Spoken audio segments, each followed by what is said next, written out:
नमस्कार, जोहार, झारखंड देख रहे हैं आप और मैं हूं आपके साथ सोनाली सिंह। तो चलिए बुलेटिन की शुरुआत करते हैं। महाशिवरात्रि को लेकर रांची के चुटिया से भगवान शिव की बारात बड़े ही धूमधाम से निकाली गई।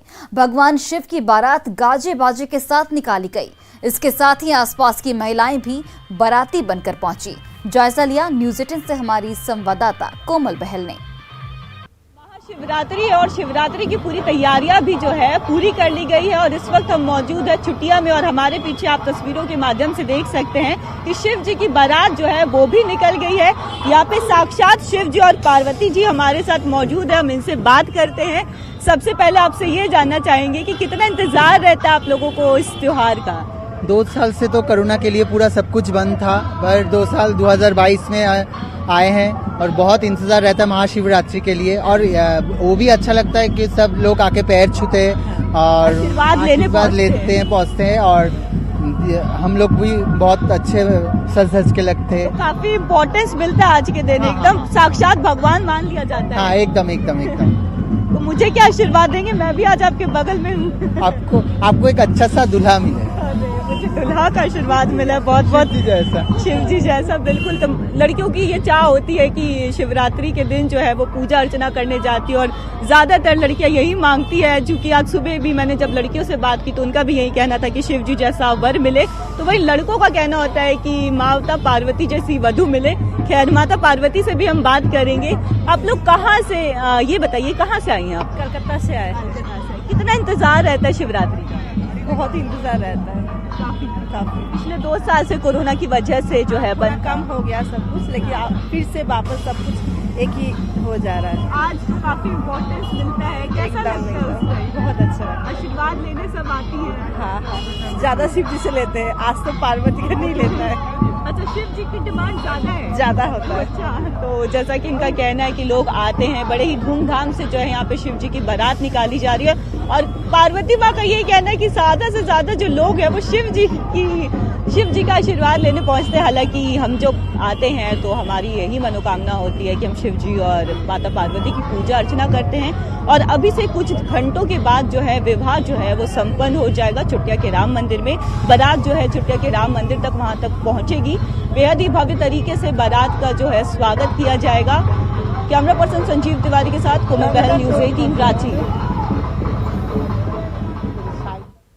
और अब आपको दिखाते हैं कोयम्बटूर में ईशा फाउंडेशन की महाशिवरात्रि के रंग, जहां आदि योगी की प्रतिमा के नीचे सदगुरु के साथ महाशिवरात्रि की पूजा के लिए दुनिया के कोने कोने से लोग पहुंचे हुए हैं। Because those are all social things that people will forget in 5 days' time. But how profoundly and how exuberantly you lived, that's all there is with life. So today, if you have not been doing that, today is the day to get ignited. If we'd been doing that, today is the day to really rev it up to its fullest possibility. Where there's a whole array of artists, they'll keep the night pumping. Well, midnight and post-midnight there are meditative processes.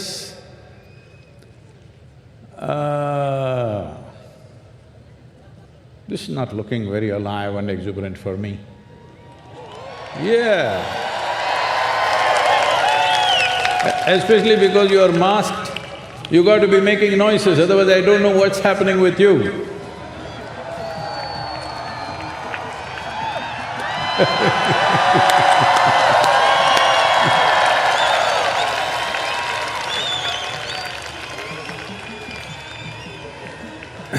இந்த Covid முடிச்சிட்டு 2 வருஷம் கொஞ்சம் நிறைய கஷ்டம் நடந்திருக்குது எல்லாருக்கும். நமக்கு எல்லாருக்கும் யாரோ ஒருத்தர் நமக்கு பிரியமானவங்க, நம்ம நண்பர், நம்ம வீட்டில் இருக்கிறவங்க நாம தொலைச்சிருக்கிறோம். और दूसरी बात ये है कि पिछले 2 सालों में आपका जीवन बहुत रुकावट மனிதனுடைய தன்மை है। उस तरह का जीवन जीने के बाद इन 2 सालों में हमने काफी नुकसान தீயோட இருக்கிற குழியில போட்டாலும் சரி, அதுல இருந்து வெளியே வந்து சிரிச்சு திருப்பி வாழ்ற ஒரு திருமை மனிதனுக்குள்ள இருக்குது. அதுலயோ தமிழ் மக்கள் ரொம்ப தெம்பானவங்க தானே, தமிழ்ல தெம்பு தானே. அப்படி இருக்கிறப்போ ஏதேதோ அனாவத்தங்கள் நடந்திருக்குது எல்லாருக்கும். ஆனா நமக்கு எல்லாத்துக்கும் முக்கியமானது, எல்லாத்துக்கும் மதிப்பானது நம்ம கையில் என்ன இருக்குதுன்னா நம்ம உயிர். இதுக்கு மேலே ஒன்றும் இல்லை நம்ம கையில். மித்தது எல்லாமே கற்பனை. நமக்கு பணம் இருக்குது, சொத்து இருக்குது, இன்னொன்று இருக்குது, இது எல்லாமே கற்பனை நம்ம மனத்தில் இருக்குது. உயிர் ஒன்று தான் முக்கியமானது. இது ஒரு உயர்ந்த நிலையில தெம்பா ஆனந்தமா வச்சுக்கிறது ரொம்ப முக்கியமானது. என்னமே நடந்திருக்கு ஒரு 2 வருஷம். நாம எனக்கு திருப்பி நாம ஒரு தெம்பான ஆனந்தமான ஒரு ஆனந்தமயமான வாழ்க்கையை நம்ம உருவாக்கணும்னா நாம ஆனந்தமா இருந்தா தானே. இந்த ஒரு எதனால் நமக்கு இந்த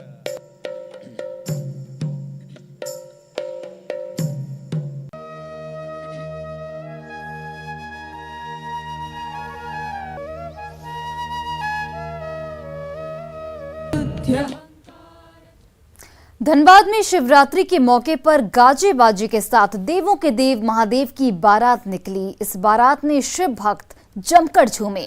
झारखंड मैदान, विशुनपुर शिव मंदिर, त्रिमूर्ति मंदिर और मटकुरिया शिव मंदिर समेत कई मंदिरों से गाजे बाजे के साथ बारात निकाली गई। इसमें भूत प्रेत के साथ देवी देवताओं की झांकी बारात में आकर्षण का केंद्र बने।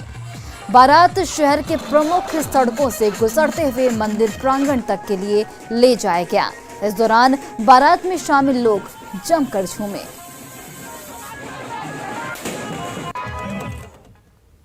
सीएम हेमंत सोरेन महाशिवरात्रि के अवसर पर पहाड़ी मंदिर परिसर में आयोजित शिव बारात कार्यक्रम में शामिल हुए।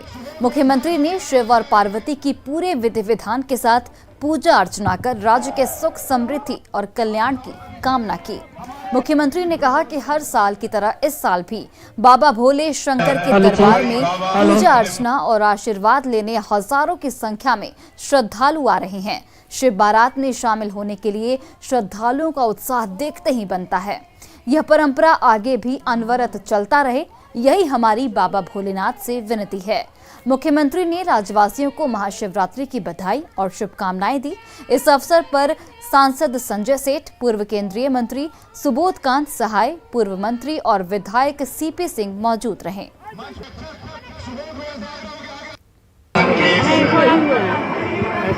शुभ अवसर पर मैं समस्त श्रद्धालुओं को अपनी ओर से ढेर सारी शुभकामनाएं। आने वाला समय में भी अब इस तरीके से एकत्रित होकर अपनी परंपरा और अपनी व्यवस्था का ध्यान रखें। झारखंड में आज हर हर महादेव के गूंज के साथ महाशिवरात्रि पर शिवालयों में लोगों ने बाबा भोले का जलाभिषेक किया। मंदिरों में भक्तों की लंबी कतार देखी गई। लोगों ने भगवान शिव के साथ माता पार्वती की पूजा अर्चना कर सुख और समृद्धि की कामना की। आप देख रहे हैं 6 जिलों की तस्वीरें, जहां मंदिरों में भोले के भक्तों की अपार भीड़ उमड़ रही है। और आयोजन समिति को भी कि हर वर्ष यहाँ पर अच्छे ढंग से, व्यवस्थित ढंग से श्रद्धालुओं का।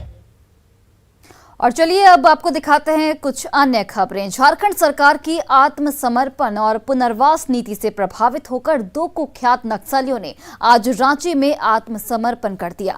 सरेंडर करने वाले नक्सलियों में 10 लाख का इनामी जोनल कमांडर सुरेश सिंह मुंडा और 2 लाख का इनामी लोद्रो लोहरा भी शामिल है।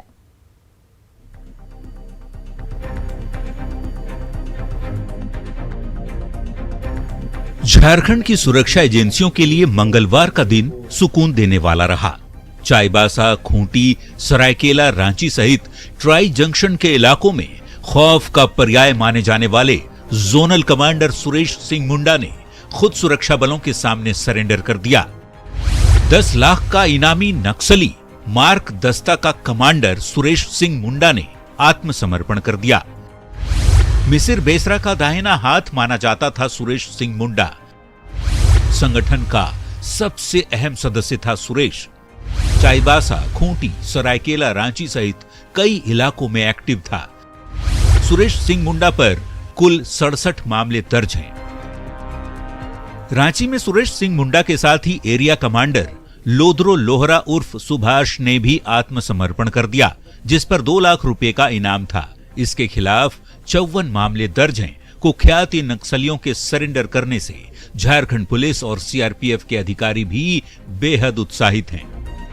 संगठन के लिए विगत 25 वर्षों से जिनके द्वारा कार्य किया जा रहा था, ये जो सुरेश सिंह मुंडा है जोनल कमांडर, इनके द्वारा आज झारखंड पुलिस और सीआरपीएफ के पदाधिकारियों के समक्ष आत्मसमर्पण किया जा रहा है। झारखंड सरकार की आत्मसमर्पण नीति से प्रभावित होकर कई नक्सलियों ने सरेंडर किया है। 22 फरवरी को लोहरदगा में चल रहे नक्सल ऑपरेशन के दौरान 9 नक्सलियों की गिरफ्तारी हुई थी। 25 फरवरी को भाकपा माओवादी के बड़े नक्सली विमल यादव ने सरेंडर किया था। 25 लाख का उस पर इनाम था, जबकि 26 फरवरी को 5-5 लाख के इनामी 2 नक्सलियों को गिरफ्तार किया गया। इनके पास से भारी मात्रा में हथियार जब्त किए गए। अब इनामी सुरेश सिंह मुंडा और लोदरो लोहरा मुख्य धारा में लौट आया है। सरेंडर किए जाने के बाद इन नक्सलियों ने अपने संगठन में शोषण का आरोप लगाया है। जाहिर तौर पर नक्सलियों के आत्मसमर्पण से सुरक्षा बलों के साथ ही राज्य सरकार भी उत्साहित है। नक्सलियों के खिलाफ चले अभियान और सुदूरवर्ती गांवों तक आत्मसमर्पण और पुनर्वास नीति के फायदे को लेकर जो जागरूकता फैलाई जा रही है, उसी का नतीजा है कि नक्सली समाज की मुख्य धारा में शामिल हो रहे हैं। न्यूज़ 18 के लिए रांची से ओम प्रकाश की रिपोर्ट। पलामू पुलिस ने नक्सलियों के खिलाफ बड़ी कार्रवाई की है। पुलिस ने टीएसपीसी संगठन के 2 नक्सली को गिरफ्तार किया है। दरअसल पुलिस को सूचना मिली थी कि टीएसपीसी नक्सली संगठन का कुख्यात नक्सली कमांडर रंजन जी के दस्ते के 15 से 18 हथियारबंद नक्सली जंगल में छिपे हैं, जिसके बाद पुलिस और सीआरपीएफ 134 बटालियन के जवानों ने छापेमारी की। इस दौरान पुलिस और नक्सलियों के बीच मुठभेड़ भी हुई, जिसमें एक नक्सली को गोली भी लगी है। मुठभेड़ के दौरान 2 नक्सली सुरेंद्र भुइया और अमरेश सिंह को सुरक्षा बलों ने गिरफ्तार कर लिया। अभी भी तुरकुन के जंगलों में पुलिस जवानों का सर्च अभियान चलाया जा रहा है। मुठभेड़ के दौरान नक्सलियों के पास से AK-47 राइफल का मैगजीन, AK-47 के 7 जिंदा कारतूस और 3 बुलेट सहित नक्सलियों के कई सामान बरामद किए गए हैं। नौडिया का जो जंगल है, पाल्हे तारकुन वगैरह का, वहां पर इनकाउंटर हुआ टीपीसी नक्सलियों के साथ। सीआरपीएफ और डिस्ट्रिक्ट पुलिस, जिसमें जैप भी शामिल था, उनकी ज्वाइंट टीम थी और इस ज्वाइंट टीम में गोली भी लगी है। हम लोग कन्फर्म हुआ है कि रंजन को गोली लगी है, कि जिसने ट्रीटमेंट किया है वो आदमी खुद ही अरेस्ट हुआ है। वो टीपीसी का रेगुलर जो अपने इलाज करने वाला डॉक्टर है, जिसको बोलते हैं ग्रामीण डॉक्टर। और इसमें रिकवरी जो हुई है वो AK-47 के मैगजीन की हुई है, कुछ गोलियां हैं, उनके जो है टेंटेज का सामान, पिट्ठू, एक हेयर क्लिप भी है, जो ये कन्फर्म करता है कि दस्ते में लड़की भी थी। और यूक्रेन में फंसे झारखंड के 17 छात्र आज रांची एयरपोर्ट पहुंचे। एयरपोर्ट पहुंचने पर सभी छात्र खौफजदा नजर आए। यूक्रेन से लौटने वालों में 4 छात्राएं और 1 छात्र शामिल थे। रांची एयरपोर्ट से जब चारों छात्राओं से मीडिया ने बात करने की कोशिश की तो उनमें यूक्रेन में गुजरे समय का खौफ इतना ज्यादा था कि कोई भी छात्रा ढंग से बात नहीं कर पा रही थी। सभी के परिजन अपने बच्चों को लेने रांची एयरपोर्ट पर पहुंचे थे। सभी छात्राओं ने बताया कि वहां के हालात बेहद खराब थे। किसी तरह वे सभी अपने कॉलेज से निकलकर यूक्रेन बॉर्डर के पास पहुंचे और फिर वहां से भारतीय दूतावास की मदद से अपने घर लौट पाए। बहुत बदमाशी कर रहे थे, इसलिए उन्हें कंट्रोल करने के लिए मारपीट किया जा रहा था। हम टर्नोपिल, रोमानिया से क्या कुछ सपोर्ट मिल रहा? हाँ, बहुत अच्छा सपोर्ट था। फैसिलिटीज सारे थे, सिर्फ मोदी जी की वजह से हम बचे हैं। ये बात सही है। सब कोई रोमानियन बॉर्डर्स लोग, सारे एक्सटर्नल अफेयर्स लोग, वो बहुत हेल्प करे। बट टाइम लग रहा है, but they are helping us. अभी बच्चे भी हैं, बट पता नहीं कितने, बहुत हैं। टर्नोपिल बहुत सारी प्रॉब्लम्स हुई। टर्नोपिल में। प्रियंका तुम जाओ ना। रुक जाओ ना, एक साथ करेंगे। रुक जाओ प्लीज। यूक्रेन से झारखंड के 5 छात्र आज रांची एयरपोर्ट पर पहुंचे। हम उनसे बात करेंगे। यहाँ पर अंकित कुमार पहुंचे हैं। रोमानिया में उन्हें खाना पीना रहना सब कुछ ठीक है। दिक्कत बस हमें जो भी हुआ वो यूक्रेनियन बॉर्डर पे हुआ। वहाँ पे रहने की कुछ भी नहीं थी। प्लस जिस दिन लास्ट टाइम हम एंट्री किए उस दिन स्नोफॉल हो रहे थे, फिर भी हम स्नोफॉल में खड़े थे और तब जाके हमने एंट्री किया। आपको कितनी परेशानी हुई वहाँ पर जहाँ पर आप यूक्रेन बॉर्डर तक पहुँचे, तो क्या वहाँ से मारपीट भी की गई? सर मेरे साथ पर्सनली नहीं हुआ, पर मैंने देखा, मैं पीछे था कि कुछ बंदों के साथ वो धक्के मुक्की कर रहे थे, एयर फायरिंग कर रहे थे।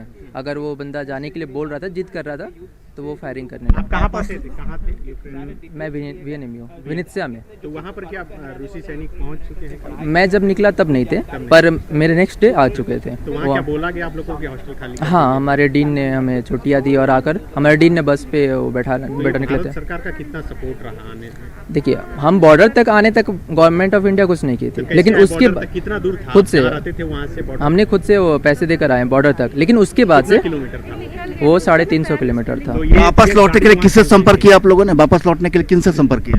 एम्बेसी और हमारे एजेंट ने सब कुछ मैनेज किया था। एम्बेसी इन्फॉर्म की थी, हमारे एजेंट ने वो गाड़ियाँ बुक किया था। झारखंड कुल कितने छात्र थे आपके साथ? 6 बंदे थे हम। हाँ। आप कितना साल वहाँ पढ़ाई कर चुके हैं? मैं फर्स्ट ईयर में हूँ। हाँ, सेकेंड सेम। तो कि जब आप अपने कॉलेज से निकले, बॉर्डर पर पहुँचे, तो किसी तरह की कोई परेशानी हुई आपको वहाँ तक पहुँचने में? कितने दिन रहना पड़ा बॉर्डर पर आपको? मैं बॉर्डर पे 3 दिन था, यूक्रेनियन बॉर्डर पे 3 दिन था। और रोमानिया में जब इंटर किया 3 दिन के बाद, तो मैं 2 घंटे बॉर्डर पे रुका और 8-10 घंटे एयरपोर्ट पे, फिर मेरी फ्लाइट हो गई रात को 9 बजे। वीडियो वायरल हुआ जिसमें कि बॉर्डर पर मारा भी जा रहा है। हाँ, वो हमने भी देखा, वो सही है। एक फायरिंग वाली वीडियो और झगड़े वाली वीडियो हमारे आंखों के सामने हुई थी, हमने देखा था। वो जब एंट्री कर रहे थे, कुछ बंदे तंग कर रहे थे ना, तब वो फायरिंग करते थे। वो देख रहे हैं कि यहाँ पर अंकित के साथ कुछ और छात्र जो है, 4 छात्र यहाँ पहुँचे थे, लेकिन लोग जिनमें लड़कियाँ थी इतनी घबराई हुई थी कि मीडिया से बगैर बात किए गाड़ी में सवार हो गई। उन्होंने साफ कहा कि जिस तरीके से यूक्रेन बॉर्डर पर, रोमानिया बॉर्डर पर उनके साथ जो व्यवहार हुआ है, बर्ताव हुआ है, इतनी खौफजदा है कि किसी से बात नहीं करना चाहते। लेकिन अंकित ने पूरी कहानी बताई, किस तरह यूक्रेन से उनके घर तक का सफर पूरा हुआ। संजय कुमार सिन्हा, न्यूज़ 18 रांची। और फिलहाल इस बुलेटिन में बस इतना ही। आप देखते रहिए न्यूज़ 18 बिहार झारखंड।